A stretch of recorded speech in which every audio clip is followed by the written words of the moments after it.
आज जे आंदोलन होतं केवळ मनोरंजनाच्या शब्दा खातर आम्ही आंदोलन आज माग घेतलंय.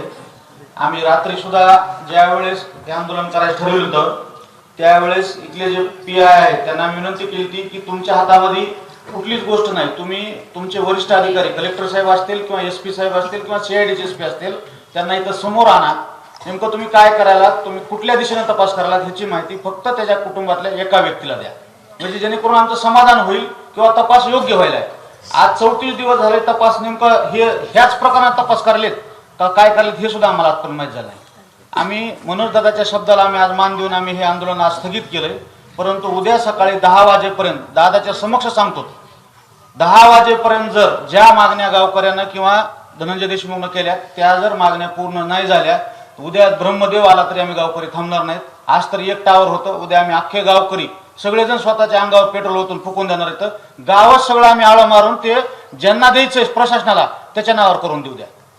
कारण एखादा माणूस मरून जर 34 दिवस बी प्रशासन जर त्याच्यामध्ये काहीच करीत नसेल तर मग बाकीच्या, कारण त्याच्या हातून जर एवढं वाईट मरण्यापेक्षा आपणच मेल्याला तर बरं होईल ना. आम्हाला तरी समाधान राहील किंवा आम्ही आमच्या माणसासाठी आत्मदहन केलं किंवा आम्ही जीव घालला म्हणून.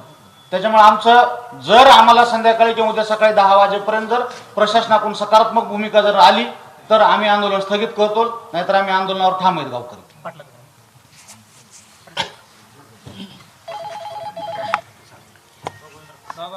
माझी सगळ्यात अगोदर एक महत्वाची विनंती आहे की संतोष भैयाचा जो खून झाला, धनुभैया तुमची या कुटुंबाला गरज आहे, लक्षात ठेवा. हा लढा जिंकायचा आहे आपल्याला.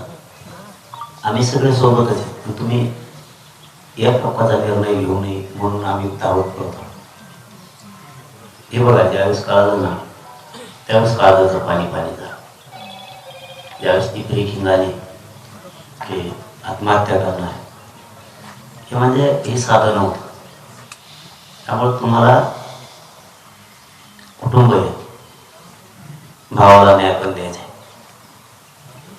तुमच्या गावानं ते दुःख बघितलं, ते गावाची अपेक्षा करत. एक गोष्ट खरी आहे की तुम्ही हे दुःख कधीच नाही विसरू शकणार, पण तुम्हाला ते धरावं लागणार आहे, दंड बनावं लागणार आहे. कारण हे न्यायाकडे न्यायचं आहे. तुम्ही फक्त आत्महत्या नका करू, एवढंच माझं म्हणणं होतं म्हणून मी धावत पडत आलो. कारण हे आजचं आंदोलन नव्हतं, हे आत्महत्या करायची म्हणजे हे साधा विषय नव्हता.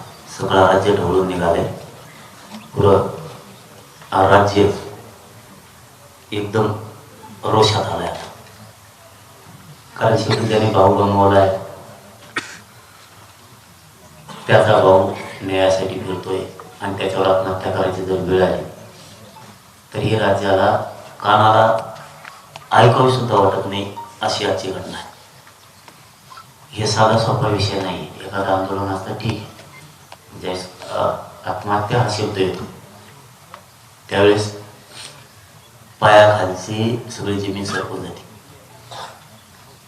त्यामुळं संतोष भाईला न्याय द्यायचा आहे. लढाई लढायची, संघर्ष करून ती जिंकायची सुद्धा. राहिला विषय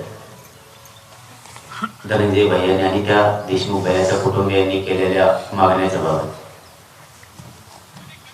आज फडणवीसांना सांगणं आहे की तुम्ही यांचे ज्या मागण्या आहेत त्या खऱ्यानंच मनावर पण मागे घाला. तुम्ही देशमुख कुटुंबियाशी दुजाभाव नाही करू शकत त्या गुंड आरोपीसाठी,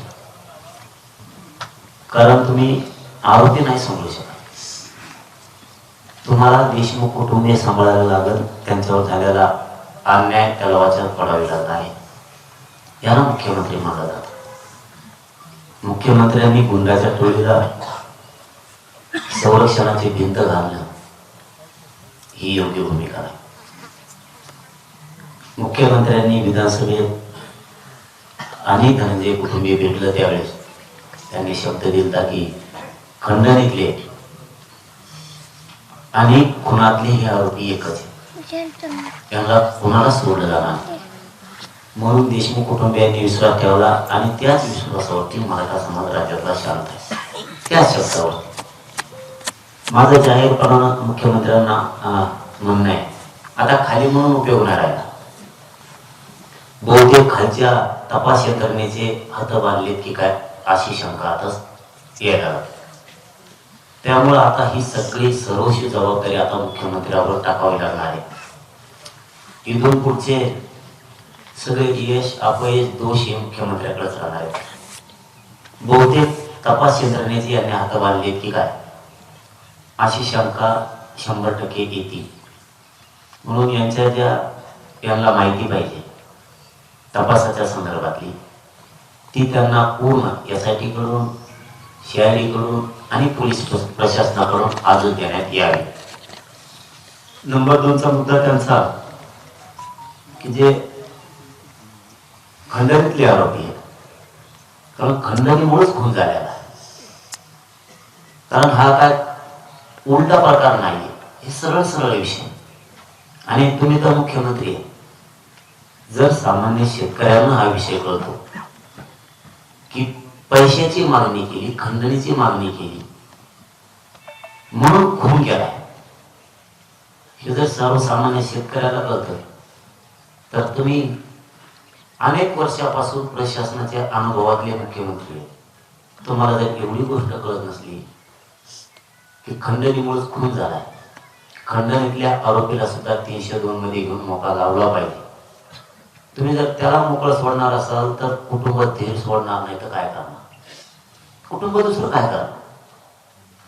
जर ज्या खंडणीमुळे खून झालाय आणि त्याच्यावरती मोका लागत नाही, त्याला 302 मध्ये घेतलं जात नाही, तर कुटुंब धीर सोडणारच ना. आणि ही बातमी जशी बाहेर पडली तसं राज्य आणि राज्यातले लोक पुन्हा डवळून गेला. लोक मुख्यमंत्री साहेब एखाद्या भीती सुद्धा, कारण तुमचं पाऊल चुकीचं पडायला लागलं.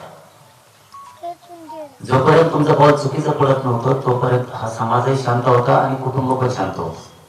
ही सत्य परिस्थिती आहे. तर तुमचं पाऊल चुकीचं असं पडायला लागलंय मुख्यमंत्र्याचं की तुम्हाला त्या कोणतरी त्यांचा धरलेला नाही, ते भंगार पिलावळ आवडला देणं, ती दुसरी एक की जे मोबाईल पुढे फेकून दिला. हे भंगार पैदास यांनी मोबाईल फेकून दिला आणि यंत्रणेला 1.5 महिना झाला तरी मोबाईल सापडत नाही. किती मूर्ख कोणाचं लक्ष नाही. तुम्हाला मोबाईल सापडत नाही, त्याला सोडून करा, ते सगळं सांगत. आणि त्या मोबाईल मध्ये बहुतेक खूप जणांचे पुरावे आहेत, तेव्हा तो मोबाईल फेकून दिला. याच्यात बरेच घुटणार आहेत. म्हणजे मी काय सांगतोय की मुख्यमंत्र्याचं पाऊल चुकायला लागलं, याचा अर्थ असा की तुम्ही आरोपी वाचवायला लागलात अशी आता शंका यायला लागली. जो खंडणीतला आरोपी तुम्ही वाचवायला लागला, याचा अर्थ या राज्यातल्या लोकांनी जनतेने असं समजायचं का मुख्यमंत्री साहेब आता की जो खंडणीतला आरोपी आहे तो तुमचं सरकार चालवतोय, तुम्हाला पण स्वतः चालवतोय. मोदींपेक्षा मोठा लागला की काय हा, की ज्याला तुम्ही आरोपी करू शकत नाही 302 मध्ये? कोणचं राजकारण चालवलं तुम्ही? कोणचं सरकार चालवायला लागला तुम्ही की तुम्हाला 302 मध्ये एक भंगारवाड्या नाल्याची जाती भंगार ती, त्याला तुम्हाला साधं 302 मध्ये घेता येत नाही. संयम सुटण्याचं कारण सांगतो. आज इलेक्ट्रो आत्महत्या करायचं म्हणतात, आमची असा लावला आहे, आम्ही अन्याय नाही सहन करू शकत म्हणून आमचाही संयम सुटायला लागलाय. शब्द सुद्धा आता त्याच पद्धतीचे पडला आहे. या कुटुंबाला धक्का लागला ना, देशमुख कुटुंबाला, फडणवीस, तर तुम्हाला सांगतो आम्हाला सुद्धा मराठीमध्ये हे ध्यानात ठेवा. तुम्ही जर चुकीच्या दिशेनं तपास केला, यंत्रणेचा गैरवापर करू आणि देशमुख कुटुंबातल्या एकाही माणसाला जर त्यांच्या जीविताला काही झालं, आरोपी जर सुटला, तर धनंजय मुंडेची टोळी तिचं जगणं मुश्किल करेल. कारण आपल्याला संयम नाही, आणि एकदा जर डोकं खराब झालं तर आम्ही सुद्धा मराठी. तुम्हाला जर राज्याची विद्रोह करायचा आता मुख्यमंत्र्यांनी ठरविला असेल तर मराठ्यांचा आमचा नावेला त्याला नावेला हे काय ते थोडंफार इकडे तिकडे गवत उगल्यासारखे.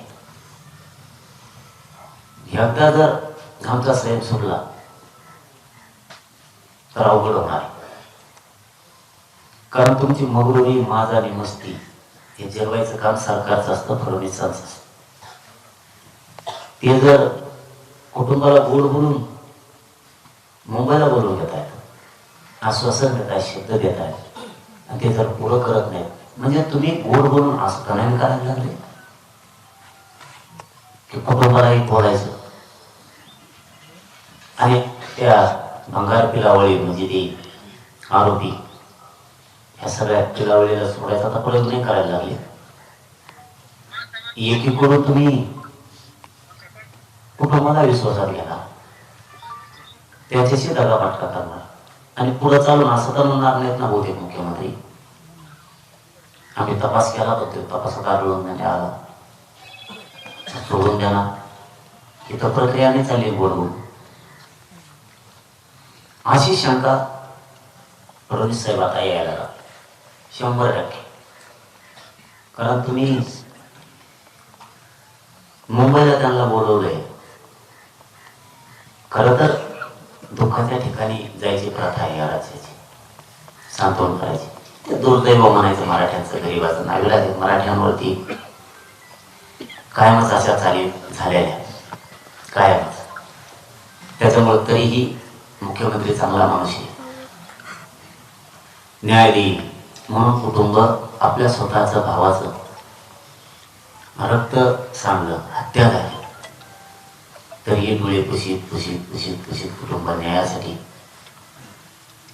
फडणवीसच्या दारात गेले. आणि त्या दारात जाऊन जर न्याय मिळणार नसला तर कुटुंब हातात त्यांच्या लक्षात आलं आपण जाऊन न्याय मिळणार नसला तर अवघड ते आत्महत्या करायला निघाले. म्हणून फडणवीसांनी याच्यात लक्ष घालणं त्यासाठी गरजेचं होतं. इथून पाठीमागच ही जी साखळी होती ना, ही साखळी खूप स्ट्रॉंग नेटवर्क आहे. या धनंजय मुंडे यांनी केलेलं काही भंगार टोळी लाभार्थी तयार केली त्यानं राज्यात. त्या टोळीनं राज्यात धुमाकूळ घातला. जी खंडणी खोरे त्याला कोणी सांभाळलं. मुख्यमंत्री फडणवीसनी हे लक्षात ठेवलं पाहिजे आता की ज्यांनी खंडणी मागितली तो एक आरोपी, त्याच्यानंतर त्याने खून करायला पाठवले. ह्या नाण्याच्या दोन बाजू म्हणजे एकच 302 मध्ये सगळे ह्या खंडणी खोराला आणि खून करणाऱ्याला घेऊन कोण पळा, यांना घेऊन कोण पळा, हे सुद्धा 302चे 6 आरोपी पाहिजे. जेवढे असतील तेवढे. याला पुण्यात कोण घेऊन कोणी सांभाळ, ते घर, त्या घरातले महिला सहित 302 मध्ये आरोपी पाहिजे. हे फडणवीसनी करणं गरजेचं होतं. इथून पुढे केलं तर चांगली गोष्ट, नाही केलं तर आता आम्ही बघू काय करायचं. पण या राज्याचा प्रमुख म्हणून जर इथून पुढे जरी केलं तरी त्याला पुण्याला कोणी सांभाळलं, कोणत्या गाडीनं नेलं.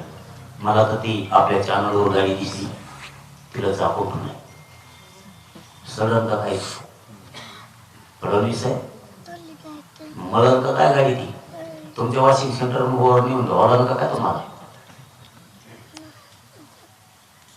मी ते चॅनलवर मला टीव्हीला फोटो दिसले, तिला कव्हर लावलाय म्हणून.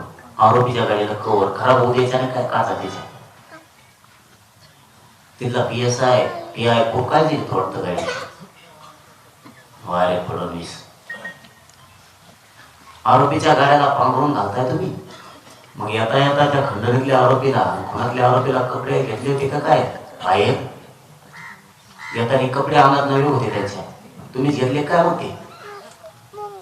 नीचपणाचा कळस किती असावा.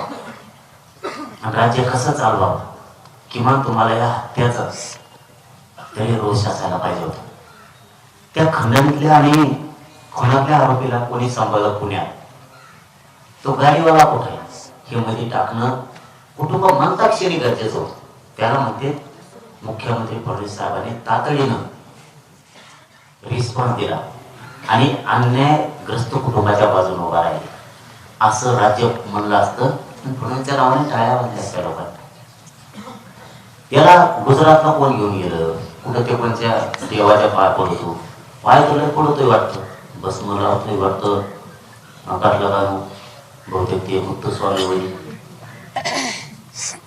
ह्यो हिंडला. याला कोण घेऊन, याच्या गाडी डिझेल कोणी टाकलं, याला ती कोण डॉक्टर आहे इकडचा नांदेडचा का कोणाला हेच आहे का तो घेऊन पळाला. त्याचं कुटुंब कुठं आहे, त्याला 6 आरोपी केलंय का, नाही केलं. 302च्या आरोपीला घेऊन पळणाराला राज्यात प्रथा आहे, कायद्यात सुद्धा प्रथा आहे त्याला 6 आरोपी करायची, कारण तो तेवढाच जबाबदार आहे, तेवढाच जबाबदार आहे, तितकाच जबाबदार असतो आरोपीला पाठीशी घालणार घेऊन पळणार. कायदा थोडा थोडा आम्हाला कळतो, फक्त आमची भाषा शेतकऱ्याची, आम्ही ग्रामीण भागातले, पण कायदा थोडा थोडा कळतो आम्हाला. त्याला अटकायला पाहिजे होतं. आणि ज्यांनी त्यांना आतापर्यंत हत्यारा पुरवले, ज्यांनी आता पीक विमा काय पैसे खाल्ले, हे लगेच उचलायला पाहिजे होते, जाऊ द्यायला पाहिजे ते सगळे द्यायला. ही प्रचंड मोठी ह्या धनंजय मुंडेंनी गुंडाची एक टोळी तयार केली. ही टोळीचा सफाया होणं गरजेचं होतं. त्यांच्या जातीला कोणी नाही बोलत, त्यांच्या जातीला कोणी बोलत नाही, बोलायचं काही कारण बी नाही. आणि आयुष्यात आम्ही आमचं रक्तच असं आहे की ते बेमान नाही. आम्ही आतापर्यंत कोणत्याच जातीला बोललेलं नाही, कधी बोलणार सुद्धा, पण गुंडाला बोलावं लागतं. त्या गुंडाला बोललो की गुंड सगळे उचलणं खूप गरजेचं होतं. फडणवीसांनी ते काम केलं नाही. आता आमची शेवटचीच म्हणलं तरी चालेल आता इच्छा आहे, देशमुख कुटुंब जर मुख्यमंत्री तुम्हाला स्वतः भेटून हताश होणार असलं तर तुम्ही अयशस्वी झालात. आजच तुम्हाला भेटून त्या कुटुंबात जो धीर यायला पाहिजे होता तो धीर नाही आला. तुम्हाला भेटल्याच्या नंतर त्या कुटुंबात एक असा धीर यायला पाहिजे होता की ती वैष्णवी असो किंवा धनंजय असो, त्या वैष्णवी वाटायला पाहिजे होतं माझ्या बापाला 100% न्याय मिळणार. त्या लेकीनं छातीत ठोकून सांगायला पाहिजे होतं या मुख्यमंत्र्याच्या शब्दावरती. हे काम सरकार म्हणून मुख्यमंत्र्यांनी करणं अपेक्षित असतं. तुमचं सरकार तो खंडणी घोर चालवतोय की काय या पद्धतीत तुम्ही वागायला लागला, त्याला तुम्ही सांभाळायला लागला, त्याला वाचवायला लागला 302 मधून. हे असले मुख्यमंत्र्यांनी ताबडतोब ऍक्शन घेऊन मध्ये घालून त्यांच्यावरती सगळे मोक्यासह 302 सगळे लागू केले पाहिजे. त्याला म्हणते राज्यात शांतता ठेवणं, राज्याला न्यायाच्या उंबरठ्यावर नेऊन ठेवणं, याला मुख्यमंत्री म्हणलं जातं. लोक टाळो फोडतात न्यायासाठी. परभणीचा प्रकार टाळो फोडतात न्यायासाठी आणि तुम्ही दातड काढिता.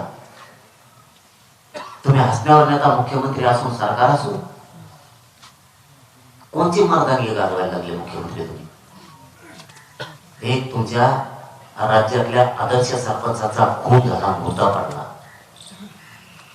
आणि लाजा नसल्यासारखं तुम्ही डबल गेम खेळायला लागलात की काय अशी शंका येते आम्हाला. आता एकीकडून तुमच्या सरकारमध्ये असणाऱ्यांना सांगायचं हो मी कुटुंबाशी गोड बोलतो, तपास चालू आहे म्हणायचं, आणि एकीकडून ते आरोपी पण सोडून द्यायचे आणि दुसरीकडून कुटुंबालाही सांगायचं की तपासात तो आढळून नाही आला. मुख्यमंत्री आढळून नाही आला नाही, जर या कुटुंबातला काही कुणाला झालं, जर आरोपी सुटला ना, धनंजय मुंडेची टोळी जगणं मुश्किल करू आम्ही, जगणं मुश्किल त्याचं.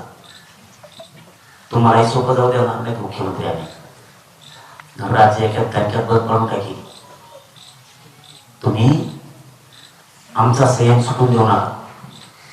की केवढ्यात का पुढं काय नेऊन ठेवल्या त्या पैदाशी खून करून गेले. तिथे बी रगी काय नेऊन दिल्यात म्हणून कळालं मला. फडणवीस मुख्यमंत्री परत तुम्हाला बोललं राग येईल. वाघांनी तिथं कोण करू धनंजय देशमुखांना धमकी द्यायला पोलीस स्टेशन मध्ये गेलता. तेच गेलं जाऊन रागाचा काय घेऊन गेवलाय. तिथल्या PSI ने ठेवून घेतल्या जाऊन. आईला PSI कसा जात पाहिजे माकडा, तुला कसा जात पाहिजे? तू नका नाही जातीवादी नाही, तुला कसा जात पाहिजे? बीड जिल्ह्यात 144 लागू आहे ना. पोलीस स्टेशन मध्ये कसं काय बसले रे? धनंजय मुंडेची गुंड भंगार टोळी वाड्याची कसं काय बसली पोलीस स्टेशनला जाऊन? कसं काय बसली? जमावबंदी आहे ना, त्यांच्यावर गुन्हे कसं दाखल नाही झाले? गुन्हे दाखल कसं काय झाले त्यांच्यावर? ते कसं काय भरले पोलीस स्टेशन? काय काय कोणचं फडणवीस कोणतं राज्य चालवत आहे? कोणतं राज्य चालवतात? आणि हे तिथं रगा नेऊन द्यायला लागले. त्या रगा घेतल्याने सुद्धा मी म्हणलोय त्यांना माग द्यायला दिलं तर चांगलं होते. कुठे कोणत्या दुकानातून घेतले, कोणत्या पोलीस स्टेशन नेले, PSI ने ठेवून घेतल्या. म्हणजे हे आरोपी सुद्धा त्यांचा माणूस अशा ठिकाणी उठवतात का? काय काय दिशा चालली फडणवीस साहेब? काय सरकारमध्ये मंत्री संपले आपल्याकडे तर एकच रोल आहे तेवढा, बाकी तर काय. याच्यातला एक आरोपी सुटला देशमुख कुणावर काही झालं त्याचं जगणं मुश्किल करणार. आपल्याकडे एकच रोल, कारण मी काय सरकार नाही, माझ्याकडे काय दुसरं काय नाही. माझा समाज आणि आम्ही न्याय घेणार. फडणवीसांना साहेब म्हणून सांगतो, शेवटची विनंती आहे, मी थांबतो. खंडणीतला आरोपी आणि खुनातले आरोपी एकच आहे. तुम्हाला त्यांच्यावर मोका लावून 302 मध्ये त्यांना घ्यावंच लागणार. जी काय सक्रिय त्याची सराई टोळी गुंडगिरीची लाभार्थी टोळीची आंदोलनं करते, आरोपीच्या समर्थनासाठी पाठिंबा द्यायचा, ही सगळी आरोपी करा. तिसरं म्हणणं नाही की तुम्ही आतापर्यंत उज्ज्वल निकमांचे यांचं म्हणणं आहे कुटुंबियाचं काय नेमणूक केली नाही. आमचं चौथं म्हणणं आहे की ज्यांनी त्याला साथ दिली पुढे टाकामध्ये एक 100, 150, 200 होत्या काय होते मग जेल मोठ आहे. हे सगळे मध्ये टाका, त्यांना ठेवू नका कोणाला, एकाला सुद्धा. चौथं पाचवं म्हणणं असं की ही खटला फास्ट ट्रॅक कोर्टात चालू आहे. चार्जशीट मध्ये काही अपराध होऊ देऊ नका. त्याच्यात चान्सेस आहेत खूप अपराध म्हणून तो फास्ट ट्रॅक कोर्टात चालणं खूप गरजेचं आहे. आणि ही केस सगळी खंडणीच्या आरोपी सहित, खुनाच्या सहित आणि होणारे आरोपी सहित ही केस आम्ही चालू यांना बाजूला येऊ देऊ नका. फडणवीस साहेब, जर तुम्हाला रोष मराठ्यांचा अंगावर घ्यायचा नसेल तर नसता आपला तर सरळ सरळ उघड असत. राजकारण मला काही कळत नाही. आपलं उघड असतं. आपला जीव आपल्या समाजात आहे, आपला जीव आपल्या समाजात आहे. मी कोणत्याही टोकाला जाऊ शकतो. हे मुख्यमंत्र्याला आपलं जाहीर आव्हान. जर तुम्ही या कुटुंबियाला न्याय नाही दिला, यातला एक आरोपी सुटला, त्या दिवशी धनंजय मुंडेची टोळी नीट करणार आणि राज्य सुद्धा मी बंद पाडणार. वेळ आली तर सोमनाथ सूर्यवंशीला आणि धनंजय देशमुखांना न्याय देण्यासाठी अख्खा राज्यात आम्ही दिल्लीला घेऊन सुद्धा जाऊ शकतो. तिथेही मोर्चा आणि ते राज्य तिथं सुद्धा राज्य बंद पाडण्याचं काम करू शकतो. कारण शेवटी सहनशीलता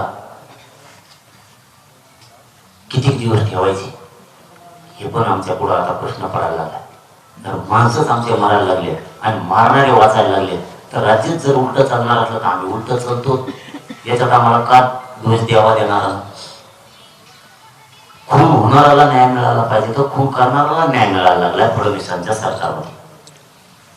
तर मग आम्ही थोडं उलट चालत म्हणून आम्हाला का वाईट म्हणायला लागला? तू काय करावं आणि तुम्ही सांगा मग आम्हाला. तुम्हीच पर्याय द्या. इथं बसलेली सगळी जनता पर्याय द्या, मीडियाचे बांधवही पर्याय द्या. जर खून ज्याचा झालाय त्याला न्याय मिळाला नसला आणि खून करणारा जर फडणवीस न्याय देणार असला, तर आम्ही सुद्धा आमच्या पद्धतीने चाललो तर तुम्ही आम्हाला का ना ठेवणार? मग आम्ही करावं काय? नुसते मुर्देच बघावत का आता पडले? नुसते मुर्देच बघायचे का? मी आता आमच्या लेकरांचे पडले नाही जगायचं का? आणि ही एवढंच इथं आहे कोपऱ्या देवेंद्र फडणवीस साहेब कोपऱ्यात येऊ इथे फक्त लय लांब नाही. तुम्हाला सफाई करणं काय आवड नाही? एवढ्यासाठी सगळं राज्य कशाला तुम्ही विरोधात घालताय? कोपरा आहे तो साधा, आणि तो कोपरा सगळा कलंकित झालाय, भरबाटलाय. तो कलंक तुमच्या पुढे यायला लागलाय. तुम्ही कशाला कलंकित होता? कशाला सगळ्यात यायला? तुम्हाला काय दाखवायचंय का? राज्यात खून केला तरी पण मी तुला त्याच्यातून बाहेर काढलं असं दाखवायचं का फडणवीसांना, राजाला? त्याची काय पाठ थोपटून घ्यायची का तुम्हाला? बघ तुम्हाला एवढा खून केला, तुझे आरोपी होते, खंडणीत होते, सगळ्यात होते, मोबाईल मध्ये होते, त्याने व्हिडिओ बघितला खून होताना, आणि त्याचे रेकॉर्ड सुद्धा आहे, शिडीआर सुद्धा आहे, तरी मी वाचवलंय का नाही तुला? ही छाती बोलायची का फडणवीसाला? एकट्याचे जेव्हा राज्य चालतंय का काय त्याच्या? त्या खंडणी खोराचे आणि त्या खंडणी खोराच्या टोळीच्या लाभार्थीच्या जीवावर? आणि तुम्ही करा ना असं पाहिजेचा. नाही पडवायचं तर राज्य जर ठरलं तर तुम्हाला आम्ही नाही सहन करणार. जर यातला एक आरोपी सुटला आणि देशमुख कुटुंबाला काय झालं, आम्ही नाही सहन करणार. फडणवीसांना शेवटची विनंती, तुम्ही आज मीडियाच्या माध्यमातून तुम्हाला सांगतो, तुमची CIDची, SITची आणि स्थानिक पोलिसांची टीम इथं पाठवा. त्यांना एका खोलीत घेऊन या देशमुख कुटुंबियांना सगळी माहिती द्या. 302 मध्ये सगळे खंडणीतले ते आरोपी घ्या आणि हे सांभाळणारे सगळे 150 जण निघतील. ही गाडी गाडीवर बदला बदली केली असं, ते मोबाईल सापडा नसं सापडत त्याच्या कातडे सोडा ना. कसं काय सापडत नाही? ते कोण आरोपी राहिले ते यांना पूर्ण माहिती द्या. आणि मी फक्त याच्यासाठी यांना खाली घेतलं, हे बघा भाऊ गेलाय, हे कुटुंब उन्हात पडले, लेकर वरून भटकते न्यायासाठी, म्हणून खाली घेतलं. मला ते सहन नाही झालं. आंदोलन ठीक आहे, पण आत्महत्या ही ठीक नाही. आणि माझी पायाची माझी सरकली होती. आत्महत्या करायचं म्हणलं मला सुचतच नव्हतं काही. मी ते उलट्या काळजाच आहे, माझ्या डोळ्यात लवकर पाणी येतं. मी आज पागल झालो. त्याच्यात आपल्या मीडियाचा बांधवते फोन आला की ते गायब झाले. मग तर गाडीच पळायला आमची. हे सोपं नाही. गावकरी करून गावकऱ्यांना नाही सांगतो, त्यांच्यावर लक्ष ठेवत जा भाऊ, असं होऊ देऊ नका काही. म्हणून त्यांना खाली यायचं अजून विनंती केली. आंदोलन वेगळा विषय, आत्महत्या हा वेगळा विषय. तुमच्या कुटुंबाला गरज आहे, न्याय देणार आहे. फडणवीसला सोडायचे असते पुढं बघू, मग आरोपी सोडायचे असते त्यांना लोकांची गरज नसत आणि आरोपीची गरज असेल किंवा आरोपीच्या नेत्याची गरज असेल, ती त्यांचा विषय. त्यांना जर आरोपी बाहेर आणून प्रचाराला लावायचे असले, निवडणुकीला लय खर्च झाला असला, तर तेवढं गुंडा हाताने वसूल करायचा असला राज्याला, त्यांचे काही प्लॅन असू शकते. हे शब्द फडणवीसांच्या बद्दल आम्हाला कधी वापरायचे नव्हते. पण ज्यावेळेस कुटुंब आता आत्महत्याच करायला निघाले, आमचाही नाविलाजा. कारण मी आजपर्यंत म्हणत होतो की देशमुख कुटुंबाला फडणवीसांनी शब्द दिलाय ते पूर्ण करतील, म्हणून तर मराठी शांत आहे. फडणवीसावर विश्वास ठेवला. पण कुटुंब जर आत्महत्या करायला निघालं आणि फडणवीसाचे पोलीस त्यांना माहिती देणार नसले, यंत्रणा माहिती देणार नसले, तर मग 100% षडयंत्र आहे. तुम्ही गोड बोलून फसवायला लागले. तुम्ही 10 लाख रुपये दिले, तुम्हाला 20 लाख रुपये देतो आम्ही, घेऊन जातो ते माघारी. तुम्ही त्या खुनिकत घ्यायला लागले की काय? तुम्ही त्या खुनिकत घ्यायला लागलेत का काय? काय करायला तुम्ही? तुमची यंत्रणा जर तुम्ही त्याच्या डोळ्यातले पाणी पुसरू शकणार नसता, तुमच्या यंत्रांना माहिती देणार नसेल तर अवघड विषय नाही. फडणवीस कसा करायचं चालवता तुम्ही? कारण म्हणजे मी इतक्या मतात निवडून आलो याच्यातच हुशारकीतच तुम्हाला आयुष्य क्लिअर घालायचं काय तुमचं? लोकांची मूर्ती पाडून ही ही ही मस्ती बरोबर आहे. आम्ही माज मस्ती उतरणार मग या टोळीची ह्या धनंजय मुंडेच्या टोळीची माज मस्ती उतरणार. आम्हाला माहिती ते किती घेतात त्याच्या हातात गोष्ट येतो. फक्त आम्ही आणखी संयम पकडणार आहे. शेवटचा आता मुख्यमंत्र्यांना सांगतो, या कुटुंबाला जेवढी माहिती पाहिजे तेवढी सगळीची सगळी द्या. यातला एकही आरोपी सुटता कामा नाही. तुमच्याकडून आशा आणि अपेक्षा आम्ही ठेवून येतो. सगळे 302 मध्ये घ्या. खंडणी मधले ते सगळे दणादण मुखे लावून टाका. त्यांना पुराव्याची कमतरता नाही. हजारो आहेत, शेकडा नाही हजारो. त्याच्यामध्ये त्याचं पोरग तिकडं कोणाला धरतंय ते, त्याच्यावर केशी त्याची टोळीना काल एक केसला परवाच्याला मारून टाकलंय.